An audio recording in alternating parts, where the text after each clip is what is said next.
What's going on, people? Welcome to the United Stand. I hope you guys are all doing well. Got another very special guest with me today. Exclusive interview from Mr. Karlsen from TV2 Norway. Norwegian journalist. In case you guys don't know who he is, big up to coming onto the show, man. How are you doing? And how's things your end? Yeah, I'm fine, Flex, and thank you for having me. You say it's not sure, as you say, that people know who I am, and I wouldn't guess people would knew who I am either. But as you say, I work as a football correspondent for TV2 Norway here in Manchester, and just covering Premier League basically. And yeah, it's been weird this season, but hopefully things are getting better now. So when everything opens a bit more up and the fans will get back and everything will be better. So absolutely. Yeah. Absolutely. Just before we carry on, I'm just going to ask you to just put your camera up just a tiny little bit, so it doesn't cut off your head. Just a little. There you go. There you go. That'll just mess with my OCD. No, but loads to get into today, man. And like I said, I really appreciate you coming on. I think there's only one place to start, really, and it is a bit cliche. Being Norwegian yourself, our manager's Norwegian, and probably the hottest property in football right now is Norwegian, and that's Erling Haaland. I've got to start there. So sorry, viewers, it's got to happen again. How do you see this situation panning out? What are Ollie's priorities, and can Manchester United afford Erling Haaland? I think it's no secret that Haaland is on Ollie's wish list, and probably on top of his wish list, and rightly so, if you regard his form and the way he has performed for Borussia Dortmund, but also for Salzburg. So I think if Man U can afford him, that's one thing. But I think all his benefits anyway is obviously that he has a personal relationship with Haaland. Ollie was the man who spotted him when Haaland was playing in Norwegian second division.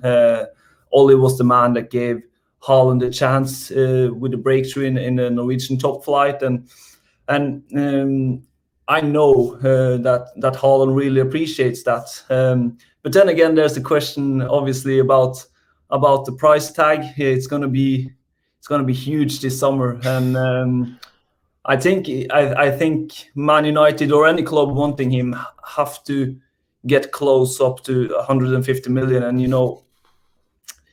that's expensive, especially after a pandemic. So it's going to be a race, but honestly, I don't know if Man United can afford it after the season, or if they will use or spend 150 million on one player. But then again, I think if there's one player you should spend 150 million on, it would be Haaland. So it's going to be an exciting one to watch. It is. I think it really will be. Well, actually, I think it will be. I agree with you in terms of I don't feel Manchester United are going to have that money. So for me, actually, it's exciting to watch the race without us in it because I don't think he's going to come to Manchester United just because simply we can't afford it. But you spoke about Ollie was the person to bring him through, and Ollie gave him a debut at Molde and brought him through to Norwegian top flight football. How important is that relationship in terms of where his next move could be? Because we tried to get him before he went to Borussia Dortmund. He chose Dortmund. Is like where you say he's thankful for that. Is that where it stops? He's just thankful for that. It's not like he feels like he owes Ollie. I'm afraid it could be because as you say, Man United wanted him. Man United wanted him when he played for Molde. They wanted him when he played for Salzburg. When Ollie was managing Molde in 2000, I think it was 2018, and Haaland got his real breakthrough when Molde played against the league leader Brann away from home. Haaland scored 4 goals. Man United had a scout, Tommy Nielsen, on the stands. They wanted him then, couldn't get him. He went to Salzburg, and then they wanted him when he played for Salzburg, obviously. Also, United wanted him before he even went to Salzburg. Yeah, they wanted him before he went to Salzburg. Right. Yeah, they had scouts on him, and they were one of the clubs interested. I don't know why it didn't formalize that time, but I know when he played for Salzburg, it was I think the release clause was the biggest issue for not signing for Man United, because Mino Raiola wanted a release clause in his contract. Shock. Yeah, but Man United isn't a club that wants release clauses for their players.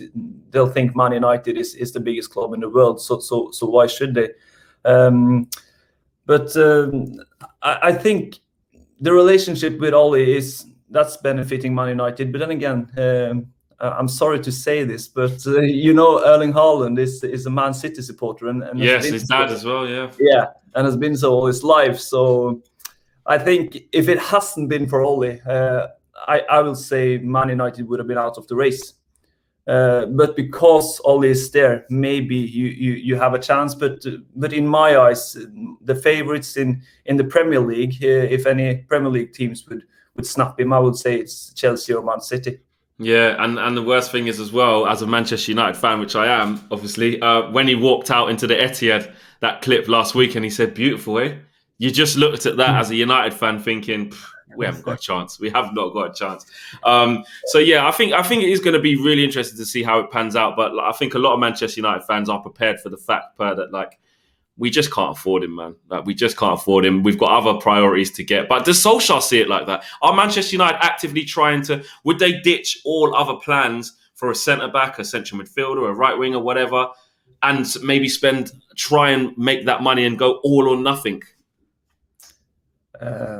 I really don't think so, because I think Ollie can see that he needs more than just a central striker. Even though if they got HAALAND, you would think that the team that has HAALAND for the next 5 to 10 years is the clear favorites to win the Premier League or the La Liga or whatever, because it's just you can just see him playing with star players week in, week out. He's doing so at Dortmund as well, but it's a level up if he goes to Man City, Real Madrid, or any of those teams, and I think he will be even better then. But is spending that type of money on Haaland, that's one thing, because you have to, if you're going to buy him this summer, you have to spend a long way past £100 million. But then there's also his wage bill, of course, and I think one of the best paid players at Man United is David De Gea. That's right. Yeah, who has £375,000 a week or something. Haaland, he will surpass that, but by a mile. I saw 1 million a week being quoted sometimes. Mino Raiola would push for this kind of stuff. I mean, this is more than Ronaldo, Messi. Is this really? Exactly. I don't think he'll get 1 million a week, but it wouldn't surprise me to see him over $500,000 a week, and that has to be taken into consideration as well for Man United, because one thing is spending the transfer fee on him, but then it's the wages. So I really don't see him signing for Man United this summer. But I think the best possibility for Man United is that Haaland stays at Borussia Dortmund for one more season. I don't think that will happen unless Borussia Dortmund miraculously qualify for the Champions League. They are 7 points off now and from the 4th place, and I don't think they'll do it. But if they can do it and he stays, then his release clause comes into action next summer, and then Man United have the money. It's easy to pay the release clause, and then again you have more flexibility. But this summer, Man City or Chelsea, I think, because of the pandemic and everything, really. Yeah, I agree with what you're saying there. And also, I think it's really interesting about this release clause, though, before we finish off on Haaland and move on to another Dortmund target. This release clause that kicks in next year, it's obviously going to be a lot less than what Dortmund would try and sell him for this year. So it probably makes sense for Dortmund to sell him. But what we have seen from Dortmund's sporting director is basically saying, we're not in financial trouble. Like we didn't have not one penny of debt before the pandemic, where other clubs did, and we're in a good position. We don't need to sell. Would Dortmund risk not getting as much for him next season and letting the likes of a Manchester United maybe come in and just pay a release clause of, what is it? Is it about 70 million, 80 million, I think? Is it 75 million euros. 75 million euros when they're going to get double that now. Could that be a situation where, like you said, Man United could cash in on that if he stays? I think Dortmund knows what they're doing, because they've been in this situation before. They said they didn't want to sell, for example, Dembele to Barcelona. Only a short while after they did sell him, and they got a tremendous fee for him. So I think if the right money is coming on the table, I think they will consider it. But of course, they want to keep him. But they know he wouldn't be happy there if they don't play in the Champions League. And I think they're going to be forced to sell him if they don't qualify for the Champions League, because I just can't see a man like Haaland not wanting to play Champions League. You want to be right up there and competing with Mbappe, and you're seeing him now, the top scorer in the Champions League at the age of 20 years old. So phenomenal. Yeah, you know the secret behind Haaland, or not the secret, but maybe the secret. You know, when he played for Molde, he came to Molde as a 16-year-old, and he was tall but skinny. He was like a skinny version of Peter Crouch, if you like. Yeah. But the Molde chef at that time, she has previously said that Haaland actually ate like a horse coming in. So it's like he's never been fed before. And let's not mention not feeding the kids with Ollie and stuff. Let's not do that. Yeah, exactly. So she actually had to give him food to take home, and I think his favorite were meatballs. So that's the secret. If you want to be a top striker, just eat a lot of meatballs, and you'll be fine. I'll tell you what, mate. Let's get Mason Greenwood and Rashford and Martial and some of them Swedish meatballs or something, then, or Norwegian meatballs, should I say? Moving on then to Jadon Sancho, another Borussia Dortmund target, and we got to finish off talking about the whole Dortmund situation with that. How are you talking about saying that they don't need to sell players? They may not make Champions League though as well. We know Manchester United were not wanting to be very public last year, but it was very public last year with just how much they wanted Jadon Sancho. Can that interest be revived this year? And would Dortmund consider selling him for less, even though they're saying they won't? Last summer it was a circus with Man United and Jadon Sancho. And if you take, I don't think that the interest from Man United will be the same this time around. Just because, of course, Sancho's form is one thing, his injury is another, and you also have to think about Amad Diallo, a new signing for Man United, and a prospect Ollie believes in. So I can't see them go for Sancho this summer. He still has 2 years left of his contract with Dortmund, and I don't think Dortmund will let him go for any less than maybe 90, 100 million pounds. And still now, even after a year of the pandemic, Yeah, I think so, because they've already said that they don't want to sell any players this summer. But anyway, if they should get him for, say, like 70, 80 million pounds, I just can't see him being the priority this summer. I think the central position, meaning a central defender, central midfielder, and a striker is far more important for Man United. If that's the case, if I'm right, and if that's how Ollie thinks, then they can't go spend 70, 80, 90 million on Jadon Sancho, because the winger position is maybe one of the positions where Man United have enough cover. So I think Jadon Sancho, if he was to be a Man United player, it has to happen last summer, and I don't think it will happen this summer. Yeah, we saw how badly we wanted him last summer, and it seems like we just kind of missed the boat. And then we invested heavily into Amad Diallo and Pellistri. But do you still want him? As a Man United fan, do you still want him in your team? I think yes, he would make us a better team. But at this stage of where we're at now, because we missed the boat last year, I agree with what you're saying there. The priority has to be within the spine. Yes, of course, Jadon Sancho is a fantastic player. He's better than Daniel James. He's better than Diallo. He's ready to go. He's got good stock. He's very experienced for how young he is.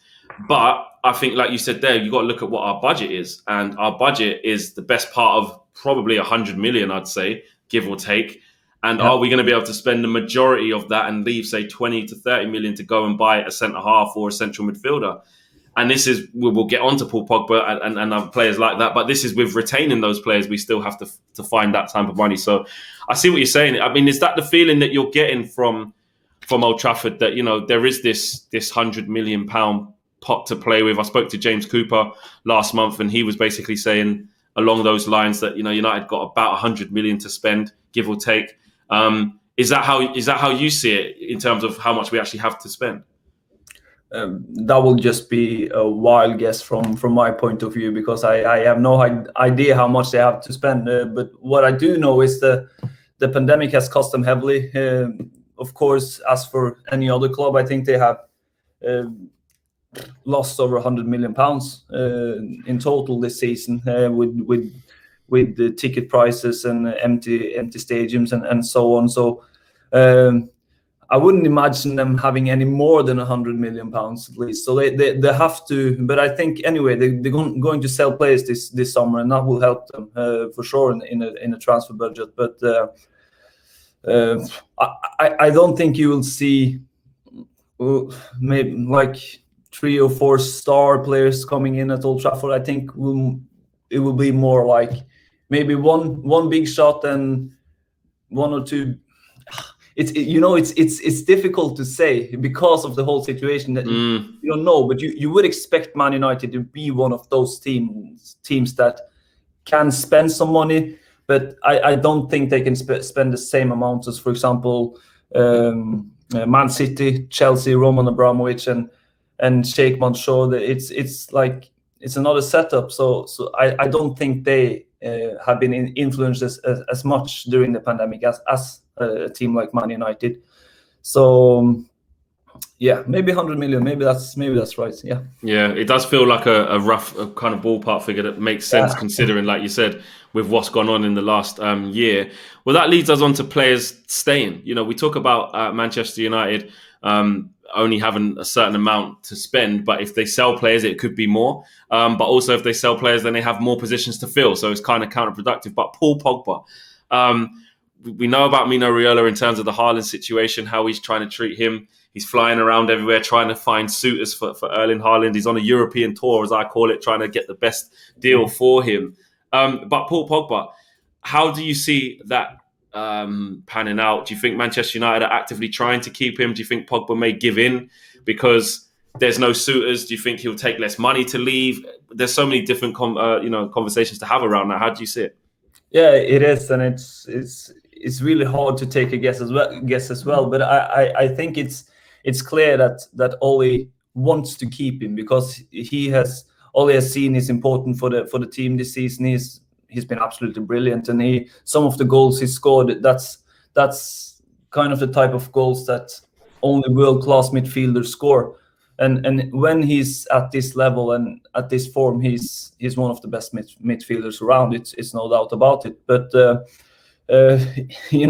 Pogba, he seems like his agent, like a pretty moody guy, and but right at this moment he seems pretty happy. Me and Raiola obviously said before that he's unhappy at Man United and everything, blah blah blah. But right now he seems to be pretty okay. And but the thing is, he has 1 year left of his contract, and if he don't want to sign a new contract, then Ollie and Man United have to make a decision. Do we keep him for 1 more season and hope to get the most out of him, and maybe he will help us get trophies, or do we sell him in the hopes of getting back some of the 90 million that we spent on him? So yeah, that's probably the most exciting prospect regarding players going out from Old Trafford this summer, if Man United can keep Pogba or not. I think Ollie wants to keep him. So if it was entirely up to Ollie, I will think Pogba sign a new contract. But it's not, and it's Pogba and it's Raiola and it's all these factors. Yeah, there's loads. How much of the pandemic do you think will have a say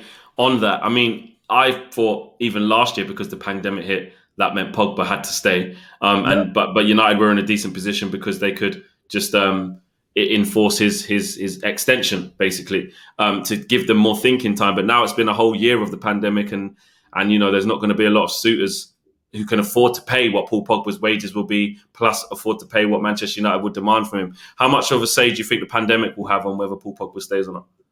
I think it has a big say, because, as you say, the clubs don't have that kind of money to spend. You would believe that Man United wouldn't sell Pogba for under, say, 60-70 million at least. And for a player with his wage bills and the transfer fee during a pandemic, it's not easy. So I think that the pandemic is playing on Man United's side in this case.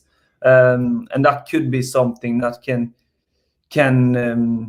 keep him at Old Trafford. And I also think that, or I think he knows that he wouldn't get paid much more in another place. So if he could at all, stay, yeah, exactly. So if he can stay at Old Trafford, and if also Ollie and Man United can guarantee some new signings, some new players, lift the team, lift the belief, and if he gets 300,000 more or less a week, it wouldn't surprise me to see him stay. And another thing is that has to be taken into consideration is Ollie's ability to make people feel wanted, to make people feel happy, because he's as been spoken of before, his man management, it's second to none. And if it's one manager that is to talk Pogba into staying, I think Ollie is the right man. Okay, he doesn't have the trophies to show for. He's maybe not the biggest name within the manager, but he's a reasonable guy. He's a likable guy, and I think he'll come a long way with that. And I think Ollie won't give up. So it wouldn't surprise me to see Pogba extending his contract. And for Man United's sake, I hope he does as well. Yeah, I definitely think we're a better team with him in it. Although the talking point seems to be what is the best position to actually play him in. Some people arguing that it should be on the left wing, deeper line midfield, and a midfield three, which is probably a conversation for another day. But there's so much around Paul Pogba all the time. But I definitely would like to see him stay, especially if it's for the right reasons. But also as we're coming towards the end of the season, if we win the Europa League and finish second, which it looks like we will finish second, that's a good season to get the first trophy under Ollie as well. So it's whether, like you said, that feeds into giving Paul Pogba some reassurances and saying, you know what, we are trying to build for the future as well. Another high-profile possible departure, well, there's two really, in Edinson Cavani and David De Gea. I mean, if we talk about David De Gea first, how do you see this situation with him? Again, pandemic, again, wages. He's on a 3-year deal, the highest paid player at the club, versus they've put Dean Henderson on a 6-year deal. He's already on 120k a week. I mean, it's crazy. How do you see it? First of all, I don't think we'll see a Man United squad going into next seasons with the 2 goalkeepers they have now. I don't think I can't imagine both Henderson and David De Gea staying, and it's made pretty clear for me that Henderson is the new number 1 goalkeeper at Man United, and the one they wants to go for. And so there's I think David De Gea is set to leave this summer. He, as you say, he has the biggest wages, and but you also have to see it from Man United points of view. They can still get some money for him because he's a really good goalkeeper. He's only 30, and that's not specific old for a goalkeeper. But I think David De Gea has to leave this summer, and I think he will leave because Man United can't go into next season with Dean Henderson and David De Gea, because that's gonna just bring up unhappiness within the squad, because one of them is going to be unhappy, and that's a problem Ollie doesn't want, and he knows it as well, that it's the right moment to go for Dean Henderson, just because he's English, he's the youngest one, he's only 24, and he has 10 years in front of him, and also because of the wages, David De Gea, and the money you can get from for him. So yeah, I think he's set to leave. Basically, I think he's going back to Spain. And when you say back to Spain, Atletico Madrid, Real Madrid? You know, if he goes to Atletico Madrid, I don't think he'll play too much there either because of Jan Oblak. So, but you know, Real Madrid is an option. PSG is also an option, a bit out there, but Juventus. Juventus, maybe Juventus. But you know, he's a world-class keeper. But the thing is, all the top teams has decent keepers these days. So it's not too easy coming in like a 30-year-old goalkeeper and convincing the manager that you're the guy to go for. So Yeah, it's going to be some exciting months for him as well. So, but I think with the birth of his newborn child, I think he lost his place at Man United. And of course, it shouldn't be like that. But that's football, and Dean Henderson has done well. And one other thing that I can say as well, because I'm one of the lucky ones being able to go to Old Trafford this season and watching the games behind closed doors and seeing the difference on Dean Henderson, or hearing the difference basically of Dean Henderson and David De Gea. I think that's one of those things Ollie really appreciate, because Dean Henderson is really vocal. He's leading his defenders. He's shouting, and he's demanding in the area and stuff like that. While David De Gea is more like withdrawn, if you like, and reserved. So yeah. That's interesting you say that. I mean, because like you say, yeah, you're at the games, and you know, I went to one game behind closed doors before we went into this pandemic, and that was against Lask last year in Europa League, before everything was shut down. And it was a really surreal experience, and you can pick up certain players, you know, you can see who talks more and stuff. And it's interesting that you've noticed that there's a massive difference there between the two in terms of how vocal they are. Yeah, it is.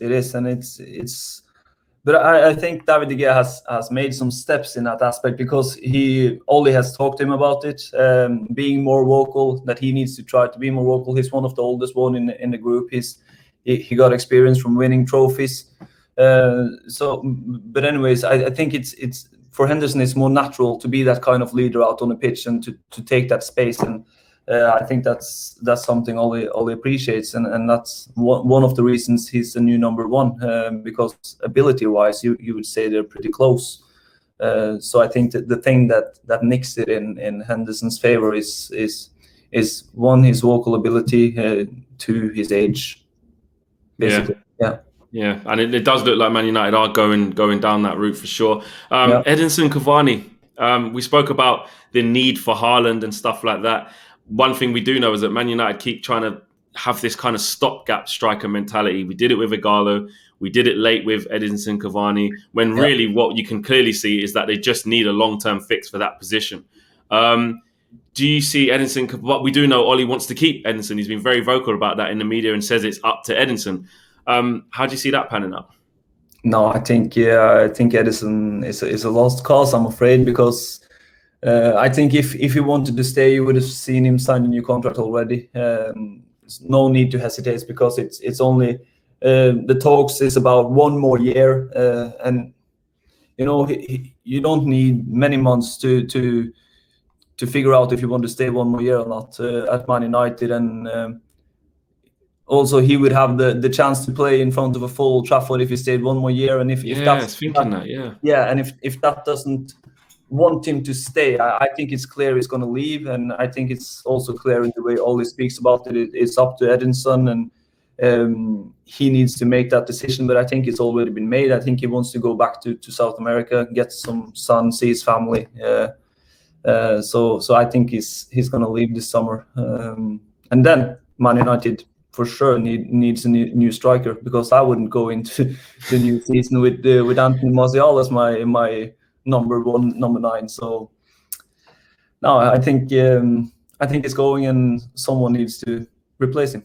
Yeah, and that's going to be another difficult one for Manchester United, and that's what I've been saying on a lot of these shows, is that the more players that leave with us having a restricted budget, it's going to be difficult. So we almost have to hold on to Pogba. We almost have to hold on to Cavani, but Cavani seems inevitable. So we will have to get a striker. It is going to be difficult. But the want, though, from Ollie is to keep him. Yeah, I think Ollie wants to keep him. Yeah, just because of his influence, especially at Carrington, showing the younger players how to go about, and yeah, just being there as a role model. Because as Ollie has said many times, he's one of the best professionals he's ever seen, and he's so considerate to every little detail around the game. And just having him in the dressing room, having a winner in the dressing room, is something Man United doesn't have too much of. It's not too many players on that team that has won too many trophies.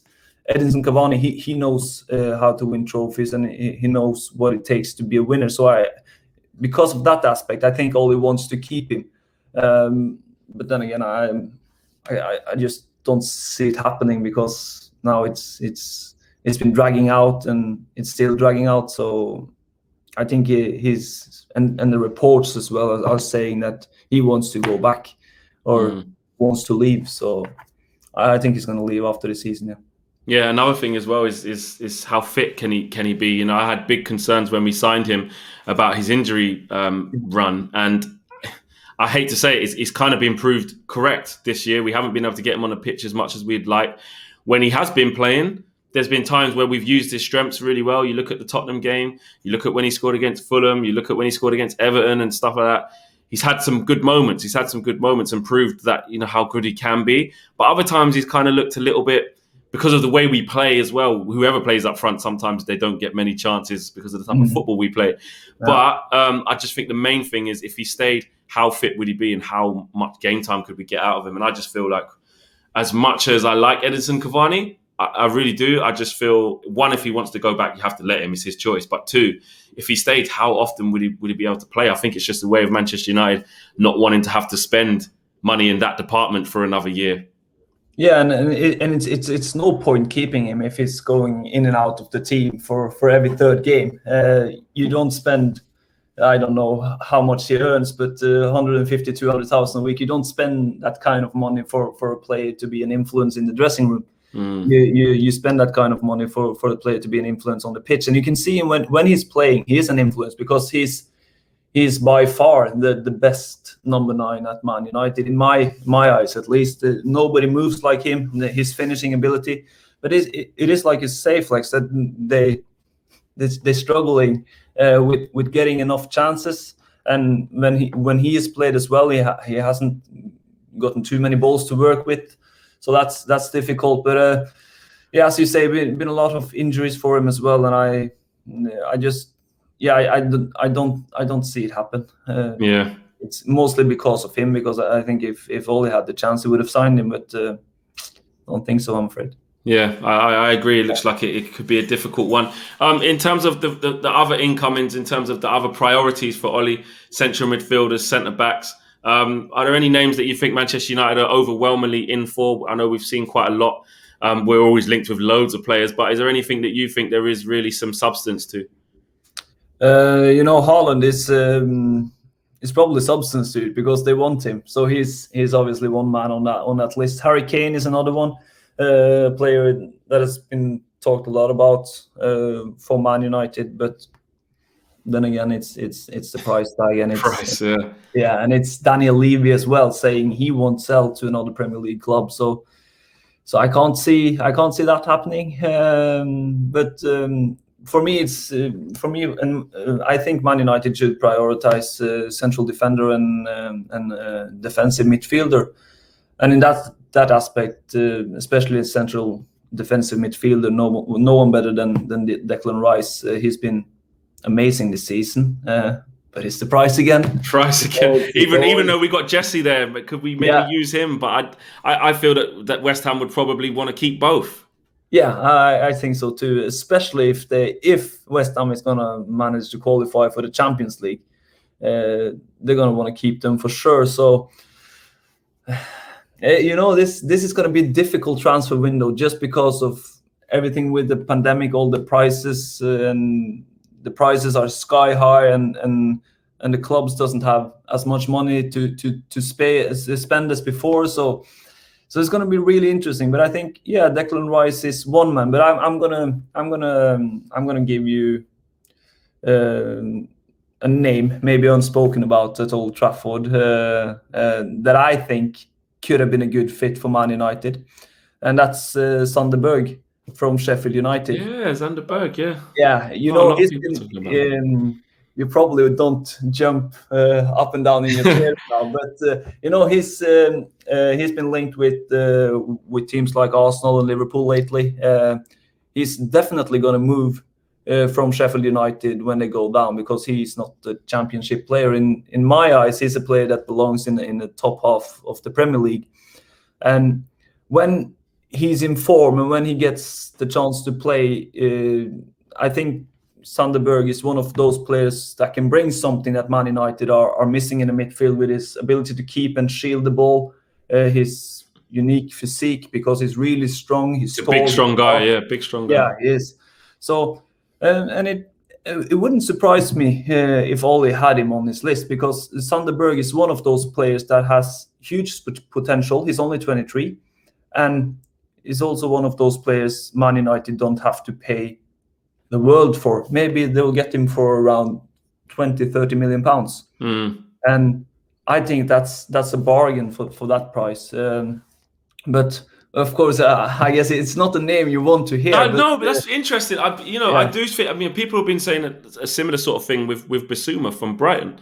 Maybe Ben White from Brighton as a centre half as well. Like these type of players that aren't, going to cost you 100 million, and it's a whole transfer saga. And I've been saying on a lot of shows, us as fans, we're not paid the big money to go and scout the players. Like, there's got to be value out there. Other teams do it. I always use Leicester as an example for what they did with Wesley Fofana.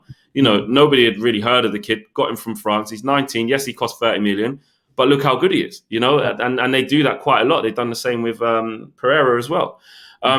So there is value out there if you go and look for it. So when you said Sander Berg, it's not a name that we've been talking about, but I'm trying to look at it from a footballing point of view, and I can see in terms of the profile of why it wouldn't be like a far-fetched option, especially for where Man United are at and what they want to spend. I could see that potentially happening out of the blue, because Man United never fail to shock us as well. That's true.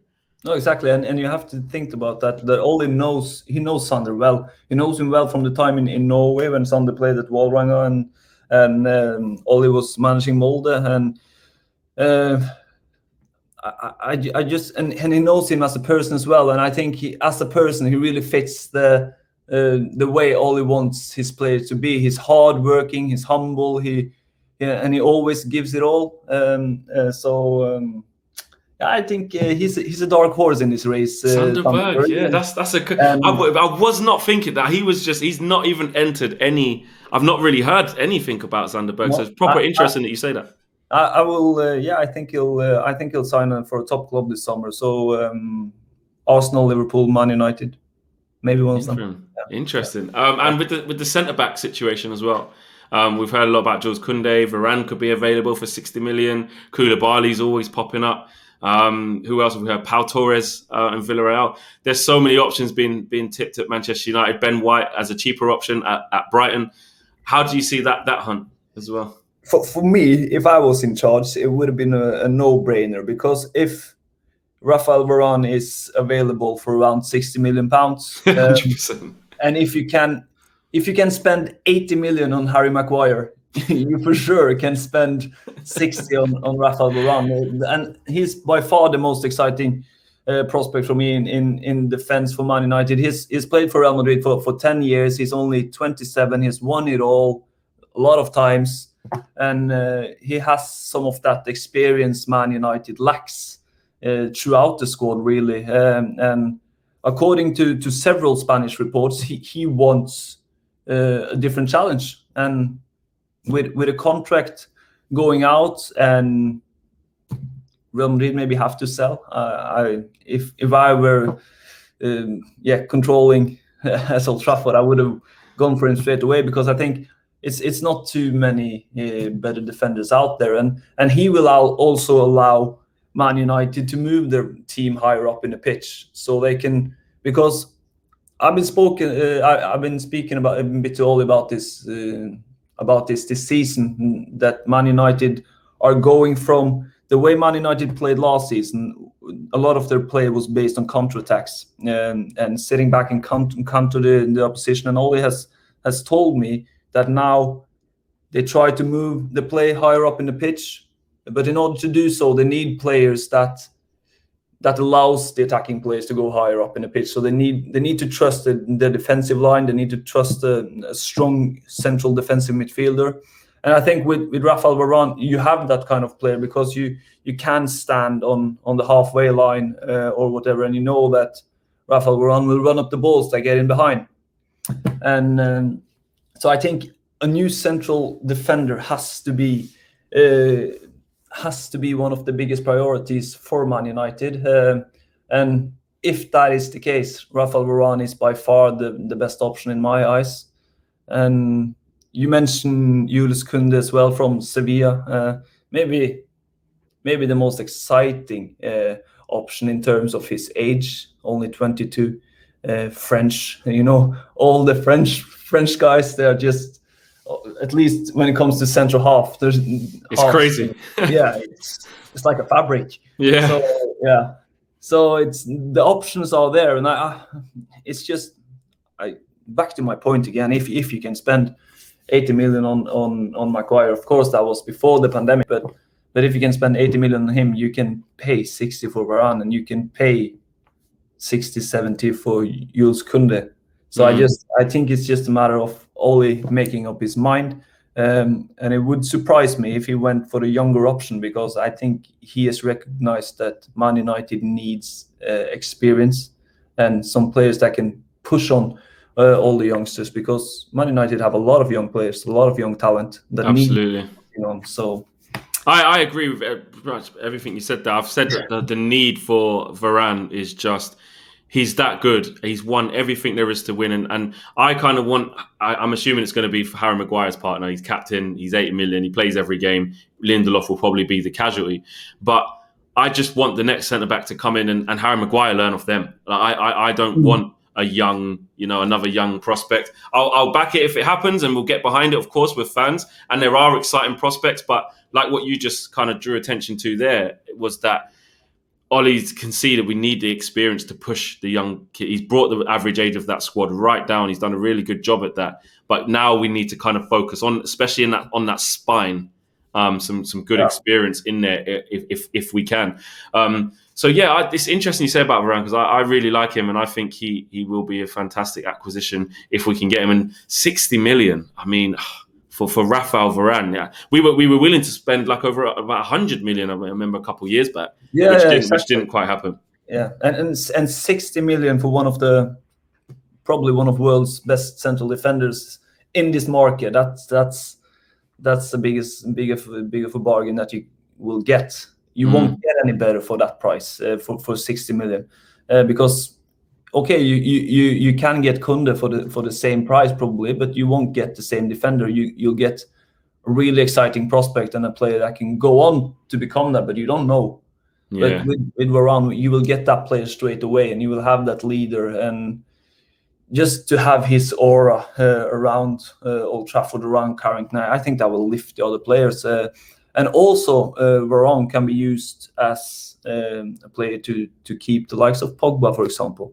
Yeah, I was thinking about that. Look at that little link up. Martial, maybe start getting a tune out of him more consistently. Yeah. That would be good. I mean, let's talk a little bit about Ollie. Obviously, your compatriot. You spend a lot of time, asking him questions, and you get a feel for it. And it's interesting that you said that he's told you he wants, they kind of want to play higher up the pitch now and stuff. But how do you think he's been doing and the job at Man United so far that he's done?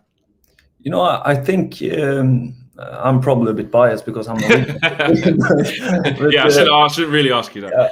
But I think Man United are doing fairly well.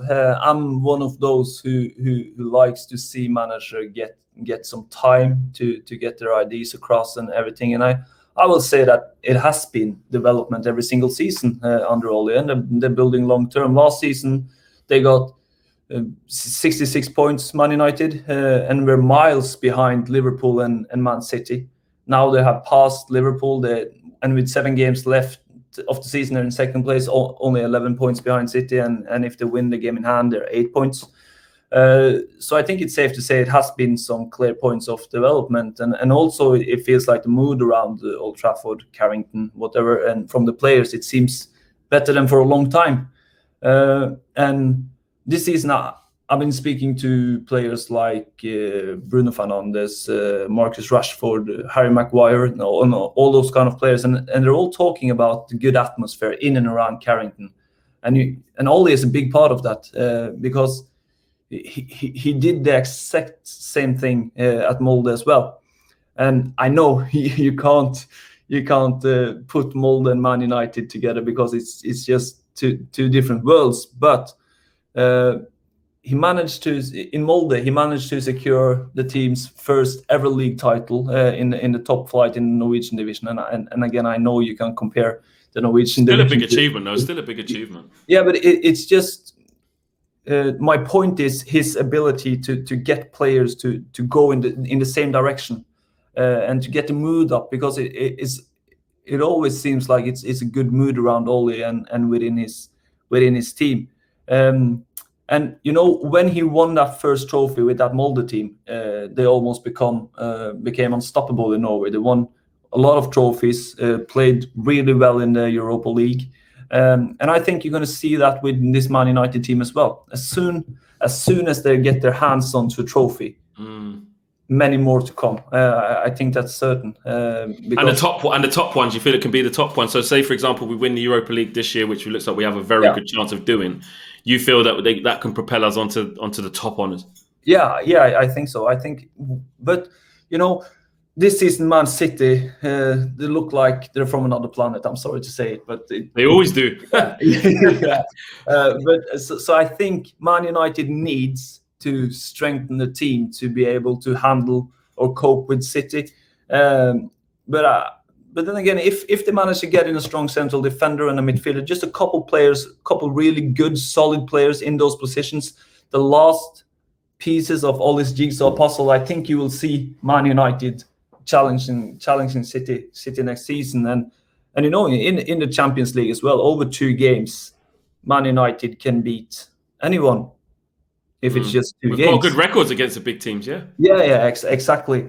So, but I think what Ollie and Man United, Murto and everyone is doing in the transfer market this summer is going to be decisive for the future.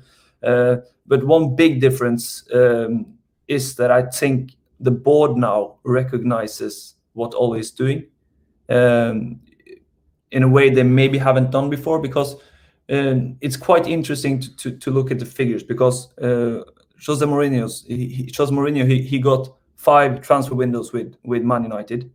He got to spend £420 million in those 5 transfer windows. Ollie, he has had the same 5 windows, spent 280 million. So, and the same was for Van Gaal. He didn't even have 5 windows, but he spent over 300 million. So everyone has been spending more than Ollie, and I think that is because he is one of them that had to convince the board, maybe.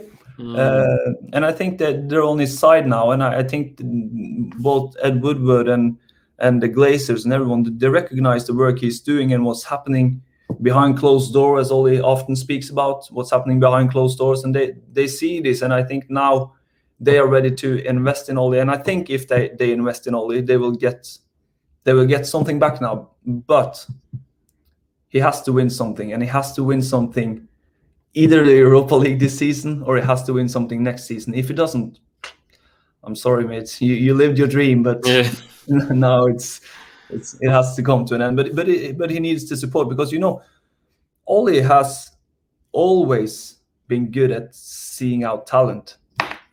He was the one spotted HAALAND when he played in Norwegian second division, and HAALAND wasn't brilliant in the Norwegian second division. I think he played 16 games or so and didn't even score. And okay, he was 16 years of age, but still Ollie saw that and picked him up. And Ollie saw HAALAND when he played for Salzburg.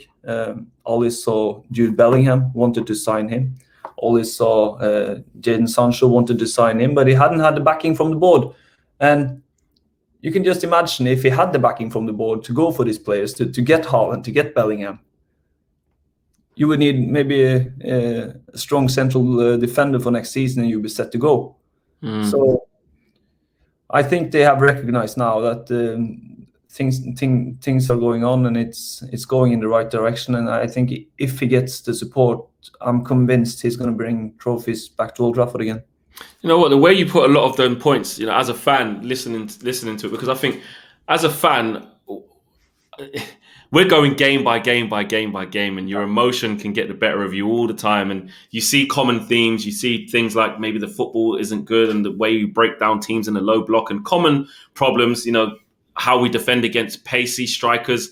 We need to sort that out, etc., etc. And you see all that, and sometimes you can forget what's going on in a bigger picture. And I'm not saying that, you know, people who don't think Ollie's doing a good job are 100% wrong, or vice versa. But what I do think it is important to look at is some of the points that you just raised there, actually, because as a United fan, just if you take away how you feel and just listen to some of the points you were saying, I think there was some real gems in there, man. Because you're right. I think if you look at the type of players that Ollie wanted to try and get, you know, along with other people, yes, but they would have made us a lot better team. And he is trying to get better players and try and kick on. But in the most interesting thing is that trophy that you're saying, though. You know, I think the longer we go without a trophy, it makes it more difficult to answer the question of why you're keeping him. Then why are you keeping him? Because there's only a certain ceiling you can get to of playing good football. Everyone's got smiles on their faces and they're happy. But what are you winning? It's true. Yeah, exactly. And I think Ollie knows that even if he had said winning trophies is not essential to progress and everything, he knows that when you're a Man United manager, it's a demand to win trophies. And I think he says the same to the players as well, that when you come to this club and play for this club, it's a demand that you go out there and win trophies. He's now closing up to be the longest living manager after Sir Alex. And if you ask me, next season, it's time to show why. But for me, he has to make some improvements, as I spoken about. He has to make some signings, and I think the most important signings isn't happening on top. I think the most important signing is happening at the back. It's always said, isn't it, that defenses win you the league, and in that case, in this case, I think it could be right, because Man United going forward is player by player a really strong side. But the problem is, at least from my point of view, is that too many of them attacking players get too big of a responsibility defensively because of the defending, and they don't manage to set the line as high as they need to do in order to play in the opposition's half. If you're going to play that way that Ollie wants to play, he wants to play with high tempo, he wants to win back the ball and go attack. Then you have to have a high line, and you have to have players that can cope with a high line. And now it almost seems like the offensive players are a bit afraid to go forward because they don't trust their defense. They don't trust the midfield to win back the ball. So I think that's the biggest issue for Ollie. I think to get those kind of players that allow Man United to stay up higher in the pitch, to get attack after attack, and to play that style of play, and also to give the attacking players more freedom to play the way they can play. So it's going to be it's decisive for Ollie now to get the right players in the transfer market, because I don't think it's too far away. I just think it's a couple players. Maybe he can even cope with one if it's for example a Rafael Varane. So I just think it's a couple of players, and you will see how how Man United wants to play. So yeah. And lastly, before we wrap up, man, Europa League, business end of the season. We've got the second leg coming up. We're 2-0 up. We should be through to the semi-finals comfortably. Are we going to win the Europa League? Or do you see Manchester United being able to win the Europa League? They should do. They are by far the biggest favorites. But and you have to believe, facing Granada after 2-0 away from home, they have to go through. They can't lose. No, Ollie could get sacked on the spot if that happens. yeah, exactly. But there are some points that has to be taken into consideration, and some points that I think will make it difficult for Man United, and that is, one, they're probably going to face Rome in a semi-final. Rome is leading 2-1 after the first leg against Ajax, and now they have the home match. So I think Man United probably going to meet Rome, and Rome isn't an easy team to play in a semi-final. That's a nasty team to play against anyway, and also when you go into the semi-final knowing you have lost the last 4 semi-finals, I think that's something that can become a mental issue for both the players, but also for Ollie. But however, considering Rome's form this season in the league, haven't done too well and have conceded a lot of goals, a bit like Dortmund actually. If you want to compare them to someone, you have to say United have to go through. It has to be, everything is set for Ollie to play his first final as a Man United manager. Who do you think they'll face in the final? Villarreal, Arsenal. Sorry. It's all right. Do you think Arsenal will get past Slavia Prague, and do you think it could be a United Arsenal final, or do you think one of the other teams on that side? At least I would hope so, because then you have a final with Arsenal and Martin Odegaard, and then you have Ollie and yeah. And Arsenal should beat Slavia and go through, but Slavia has been difficult for all the British side. They beat Rangers, didn't they? Rangers and Leicester before that, yeah. So that's not an easy one. And the way Arsenal have played this season, I think Villarreal is maybe the strongest favorites from that side of the draw. So I think it wouldn't surprise me to see Villarreal in the final. Yeah, that'd be good against Unai Emery as well. Per, listen, it's been an absolute pleasure having you on, man. I really appreciate you giving us a great insight, and we're really thankful for you to come on, man. Yeah, it was a pleasure to be here, Flex. It was great to speak with you, and I'm just honored to be here, and hopefully you learn a thing or two about the Norwegian meatballs or whatever. Well, we know what we need. We know what we need to feed the strikers, man. That's just it. It's great to hear that side of Erling Haaland of the early stages. And you know what?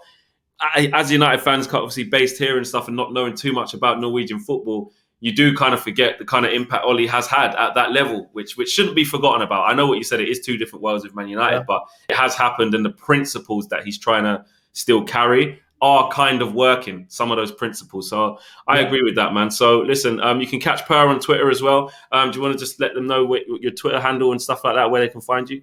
Yeah, I can try at least, Oh yeah. We'll put it, actually, I'll tell you what, we'll put it in the description in the video, and people can click it, and then they can go and do it. And on TV2 in Norway as well. Per spends a lot of time around the Manchester clubs as well. And you're going to see out the season, going to Old Trafford, the rest of the games, traveling, watching United?